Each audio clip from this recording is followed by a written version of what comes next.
એમાં અમે વાડીએ મોટર રિપેરિંગ કરવા આવ્યા. મોટર રિપેરિંગ કરવા આવ્યા ને તો આ ચણિયા બોર ભળી ગયા. પોહ મહિનો છે અને ઠંડી બહુ પડે છે અને બોરે પાકેલા છે. જો તમે લાલ કલર ના હો અને બોડી પણ છે ને સેઠે પાણી પી પીને એવી થઈ ગઈ છે ને મસ્તીની લીલી છમ. મજા આવે એવું છે.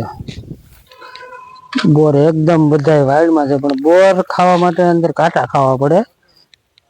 હવે લીલા ને પીળા ને એવા બોર છે. થોડાક આપડે આગળ હાલીને જોયું બીજી બોવડીમાં કેવા બોર છે. બોર તો આ છે. બોવડી લીલી છમ છે. લાલ ટમેટા જેવા છે બોર જોવા. મજા આવે એવા છે બોર. હવે પોહ મહિનામાં તો બોર પાકવાના જ છે. પોહ મહિનામાં બોર પાકેલા ખાવાની એકદમ મજા આવે. લીલા રસદાર છે બોર.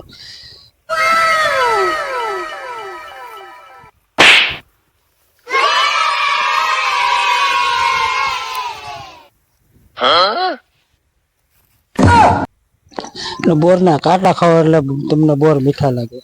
લાલ ટમેટા જેવા ઓહો લાલ ચટાક બોર પીળા લાલ બોવડી પણ એકદમ મસ્તીની લીલી છમ છે હો ભાઈ.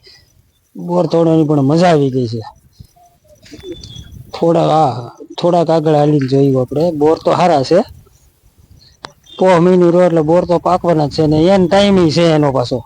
એટલે બોર નો ફૂલ પાકવાની સિઝન કેવાય. બહુ લાલ છે પણ મજા આવે એવા છે બોર.